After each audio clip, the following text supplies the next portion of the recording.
Conclusion: the devastating legacy. The damage the British Nationality Act has done to our people and nations is incalculable. It's turned out to be one of the most insidious, repugnant pieces of legislation ever inflicted upon our peoples, and the most subversive attack on the English Constitution. Most people would not even be aware of it, right? And that includes people like Robin Tilbrook and Templars and all these people, right, that have always... So let me give you an example. Have you ever heard anyone in the British National Party ever go through this and talk about this? Have you ever seen anyone in the British National Party, now it's defunct, but have you ever seen anyone talk about this? No. Why not? It's it's literally the acorn that spread this disease in this country, and yet no one's ever mentioned it. That's how clever they are. The most subversive attack on our English Constitution. Right. Yet the evidence presented here reveals this was no accident of history, but the culmination of a deliberate, centuries-long campaign to dissolve the constitutional protections of our ancestors bled to secure.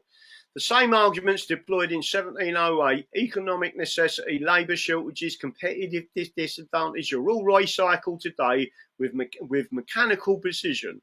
The same dismissal of popular concerns as prejudice and narrow thinking, right, echoes through Westminster debates from then until now. The same promise of mass immigration will strengthen rather than weaken the nation has proven false repeatedly, yet continues to be made with undiminished confidence. So John Knight's warnings of 1690 read like a prophecy written for our time. The systemic displacement of native workers, the capture of trade and commerce by foreign networks, the transformation of English people into strangers in their own land, and the ultimate subjugation of the indigenous population by those they foolishly welcomed as equals. Every consequence he predicted, economic exploitation, cultural dissolution, political infiltration, demographic replacement, has materialised exactly as he foretold. The 1948 Act, Destruction of Natural Born Projections, presents the moment when this long campaign achieved total victory by eliminating the constitutional barriers which prevented naturalised aliens from governing their native population. It completed what was the 1708 Act had begun, right? It completed what, yeah. The legal framework for England's demographic and political conquest, today's migration crisis with over 700,000 arrivals annually, is not an unintended consequence, but the logical endpoint of policies designed to achieve. It's not unintended, designed to achieve precisely this result.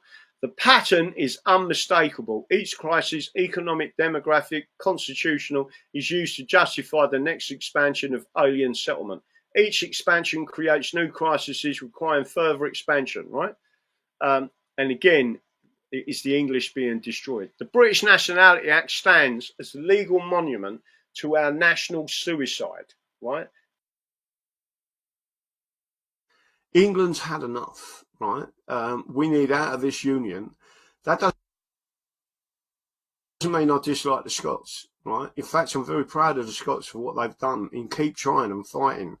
And literally, they sent an army not long after the union was created by statute.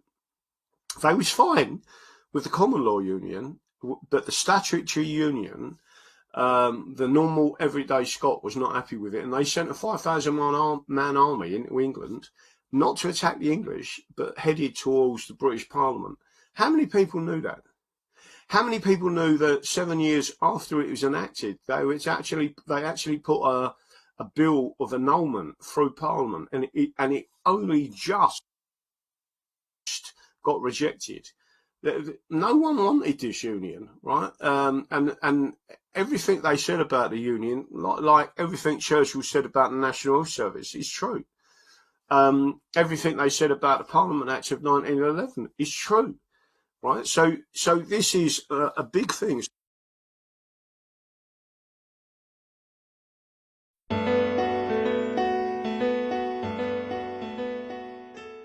I question the wisdom of somebody that says that she's a Muslim first. She's a proud daughter of Kashmir.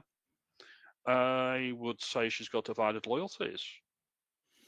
I don't have another country to go to. United Kingdom, Britain is my country. If it goes wrong here and it goes tits up, pardon the language, I don't have another country to go to. This is my home. This is the problem that we've got here, the native British people. Whereas if Shabana Mahmood, if it goes wrong for her, well, because of her ancestry, she could go back to Pakistan. I'm not saying that she's not entitled to live in Britain. Not yes, that's not my line. My line is there's clearly divided loyalties when she could come out and say in one breath she's English, in the next breath she's British, in the next breath she's being a Muslim is central to her being and it forms every decision in her life, and then go on to say she's a proud daughter of Kashmir. Well, which is it? Well, it's a good point. It's a good point that you make, and I think that it's quite understandable that one could look at some of those folk and say, well, do you have a divided loyalty? Because when I was looking at quite a few of the people who are opposing her in the House of Commons, they're all what in a previous day and age we would have just called foreigners. You know, they're like literally these are people from another country, and they're making the laws for our country. So but that's where we are. You know, that's where we are. That's what we're stuck with. Thanks to multiculturalism, but goodness me. One from India, one from Pakistan, one from Bangladesh, if memory serves, and they were all debating like in a I don't know, triumvirate of disingenuousness to say, listen, we know what British wants, we know what's best for Britain. However, it was the revision to the British citizenship, which happened, I think it was in 1948, the British Nationality Act, that gave all foreign and Commonwealth, former Empire and Commonwealth people the right to move to the United Kingdom and claim British citizenship. So it's, again, the liberal elites 77 years ago saying, right, okay, empire's done, empire's over. We want to maintain our influence. We want to maintain our hold over polite circles over the world. We'll give every single country that was under the British Empire, all of their citizens, the right to say they're as British as me or you, Alistair. We won't even put it to a vote to the British people. But one of the things I do want to say is that it's the number one human right for self-determination. And the governing union currently is the British. It is the British that are censoring. It's the British Parliament is destroying England. It is people like Ben Habib and others who don't understand the difference between repeal and void, right? Any law. The reason why we're still part of the European Union is because they did not repeal. That they repealed, they did not make void, abolish the European Communities Act of 1972, even though it was unlawful, right? It was ultra vires. It goes against the supremacy clause of the English Bill of Rights. So Ben Habib, who self-declares as a British Pakistani, wouldn't be allowed technically under the English Constitution to stand as a member of Parliament or the House of Lords or a judge or have any position of profit from the Crown. And that comes from the Acts of Settlement of 1701. It was removed by the British Nationality Act of 1948 and 1981. And when it was removed, then you got foreigners in all of our councils. You got foreigners in the Parliament. You got foreigners as judges, foreigners as police constables, and the point being, it was the British Nationality Act as a legal fiction that created that.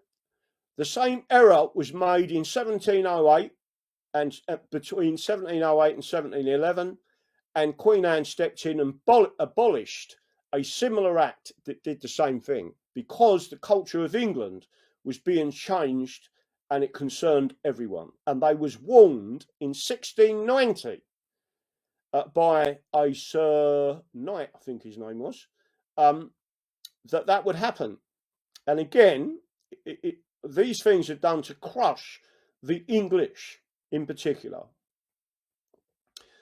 So just to make sure you're all aware of this, there is something that you can do. You can have an alliance with other political parties, and you can stack. So what they could have done, but again, they've put no thought into this whatsoever. Right? What they could have done is said, "Oh, Advance UK will be an umbrella party, right? So anyone with views that are patriotic, that is about your rights, your customs, you being a nation, whether you be English, Welsh, Scottish, or Northern Irish, we will allow you to be a separate party that's associated with us,